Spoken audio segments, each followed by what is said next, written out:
नमस्कार। आप देख रहे हैं GNA 24। मैं हूं आपका दोस्त रवि गोस्वामी। दोस्तों, एक बड़ी जानकारी आपके लिए लेकर आया हूं, जल्दी जल्दी जुड़ जाइए। जैसा कि आपने टाइटल में पढ़ा है,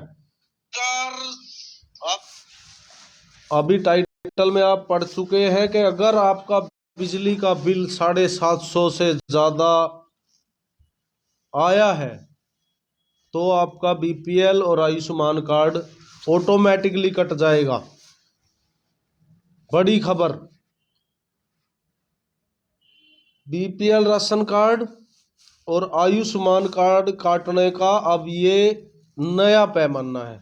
ये एक नई जो है एक पैमाना, एक मापदंड, जो एक नया जो प्रोसीजर है सरकार ने बनाया है कि अगर आपका बिजली का बिल एक महीने में 750 से ज़्यादा है तो आपका BPL और आयुष्मान कार्ड काट दिया जाएगा। आपको गरीब नहीं माना जाएगा अगर आप 750 से ज़्यादा बिजली का बिल आपका आ गया।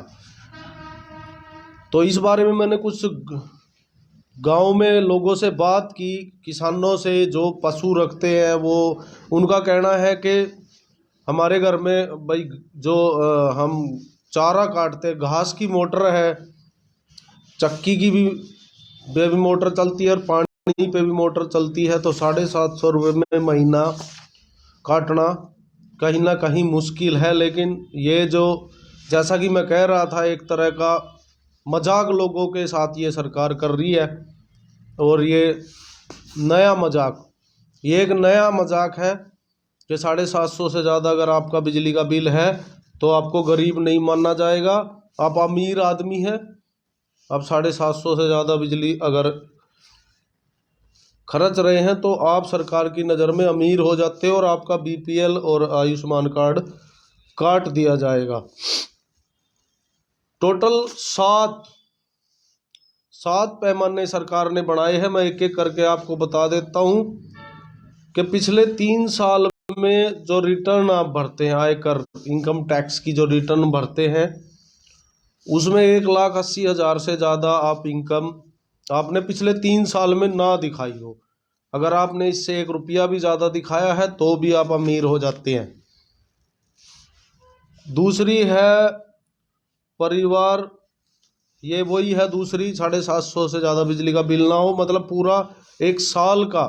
अभी जो ये नए राशन कार्ड बने हैं BPL और जो अभी चिरायु कार्ड जिनको बोला गया हरियाणा में, वो उनका जो आधार था, जो पैमाना था, जो मापदंड था, वो ये था कि 9,000 रुपये से ज़्यादा बिजली का बिल अगर आपका साल में आया है, 1 साल का पूरा कलेक्शन किया गया, तो भी आपको अमीर मान लिया गया। परिवार के किसी सदस्य की सरकारी नौकरी ना हो, ये भी एक पैमाना है कि परिवार में किसी सदस्य की अगर सरकारी नौकरी है तो आपका BPL और आयुष्मान कार्ड नहीं बढ़ेगा। परिवार में अगर कोई किसान है तो उसकी भी सालाना आय 1,80,000 से ज़्यादा नहीं होनी चाहिए। अगर कोई किसान है तो उसकी भी जो है इनकम है 1 साल में 1,80,000 से ज़्यादा अगर हो जाती है तो भी आप अमीर हैं। अगर कोई परिवार में अगर आपका श्रम कार्ड है और आप मजदूरी करते हैं, फिर भी आपकी आय जो इनकम है 1,80,000 से ज़्यादा है, तो भी आप अमीर हैं, तो भी आपको BPL या आयुष्मान कार्ड नहीं मिलेगा। पहले मैं ये पूरी जो कंडीशन है वो बता देता हूँ, फिर आगे की बात पे आते हैं। परिवार में कोई भी सदस्य जो है पेंशन भोगी नहीं होना चाहिए। पेंशन उसकी ना आ रही हो, सरकारी नौकरी से रिटायर हो, उसकी पेंशन ना आ रही हो और उसकी इनकम जो है 1,80,000 से ज़्यादा ना हो।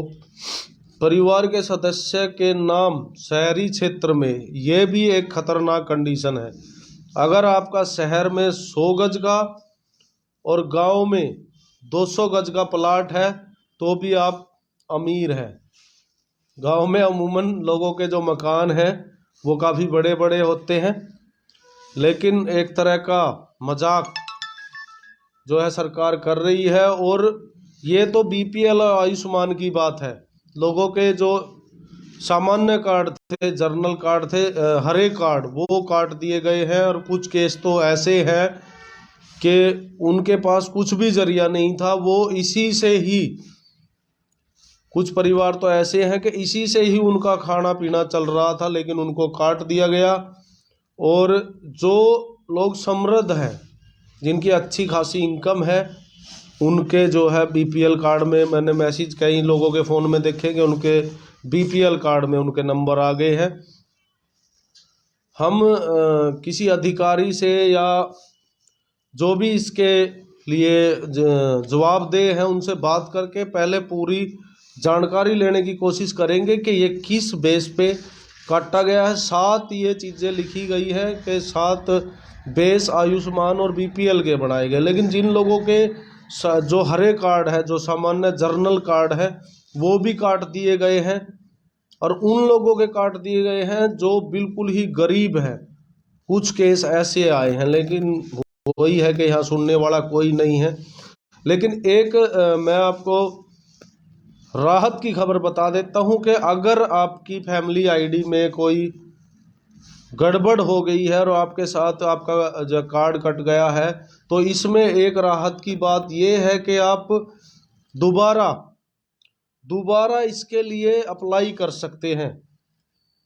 इसमें जो है लिखा गया है कि आप एक खुद का एक एफिडेविट बनवाए, स्वयं घोषणा पत्र जिसको कहते हैं, उसमें आप एक अपना एफिडेविट बनवाए, स्वयं घोषणा पत्र उसको कहते हैं। अब तहसील में जाके और पूरी चीज़ों को दोबारा लिखे, दोबारा फैमिली आईडी को अप्लाई करेंगे तो दोबारा से उस पर जो है काम हो सकता है। उसकी भी कोई गारंटी तो हम नहीं लेंगे, जिस तरह का आजकल ये सिस्टम चल रहा है। थोड़ी सी जानकारी मैं और आपको बता दूं कि पहले जो है फैमिली आईडी के लिए आवेदन मांगे गए थे, एक फॉर्म से आपको दे के गए थे घर पे, वो एक एप्लीकेशन थी।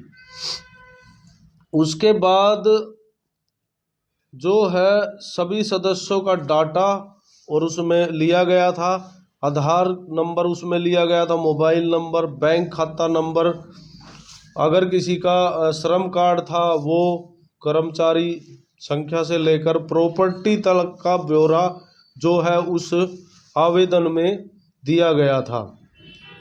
सारा रिकॉर्ड इकट्ठा करके नागरिक संसाधन सूचना विभाग को भेजा गया। ये काम जो है नागरिक संसाधन सूचना विभाग को भेजा गया।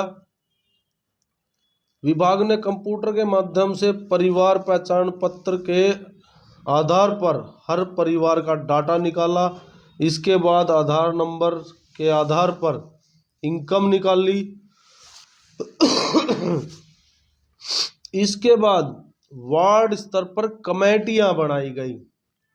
जो मेरे पास जानकारी है उसमें बताया गया कि वार्ड जो होते हैं गांव में या शहर में, उन वार्डों के स्तर पर इन्होंने कमेटियां बनाई और कमेटियों की रिपोर्ट का मिलान नागरिक संसाधन सूचना विभाग की ओर से निकाली गई इनकम से, जो है उसका इनकम को, जो ये मेन जो इसके पीछे फंडा है, मेन जो कारण है वो इनकम है। कुछ लोगों के जो कटे हैं उनकी फैमिली आईडी में इनकम ज़्यादा शो हो रही है, और ये गड़बड़ इस कमेटी ने की है कि कई जगह आपने देखा होगा कि जो गरीब आदमी उनकी सरकारी नौकरियां दिखा दी गई हैं। कुछ लोग सोच रहे हैं सीएससी वालों ने ये गड़बड़ की है। पहले शुरू में ज़रूर सीएससी वालों से कुछ हुई थी भूल चूक, लेकिन अब जो है, जो जानकारी मेरे पास है उसके मुताबिक वार्डों में कमेटी बनाई गई थी पूरी जो इनकम वेरीफाई करने के लिए। और जो नागरिक संसाधन सूचना विभाग की ओर से जो उन्होंने अपने डाटा से जो इनकम कलेक्ट की थी, फिर इसको इन्होंने मैच किया और इसके बाद जो है ये रिजल्ट आपके सामने है। और रिजल्ट बड़ा ही भयानक है। बहुत सारे गरीब लोगों के जो है सामान्य कार्ड तलक भी काट दिए गए हैं। अब लोगों को ये समझ नहीं आ रहा था कि वो करे तो क्या करे। वो इधर उधर भटके, डीसी ऑफिस में कुछ लोग गए, वहाँ बोला गया कि जो इसका पोर्टल है वो ही बंद है।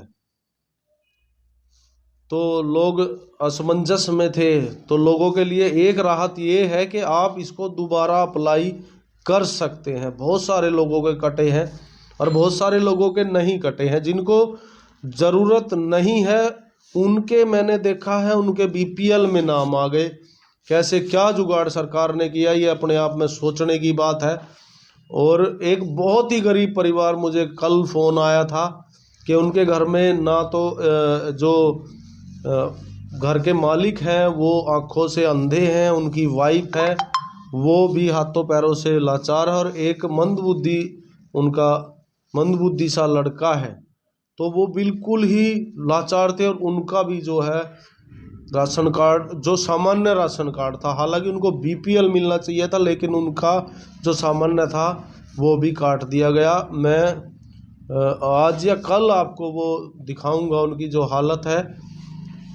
लेकिन अभी जो ताज़ा अपडेट ये है, 7 कंडीशन हमने आपको बताई कि जिस आधार पर इन्होंने ये पूरा प्रोग्राम तैयार किया है।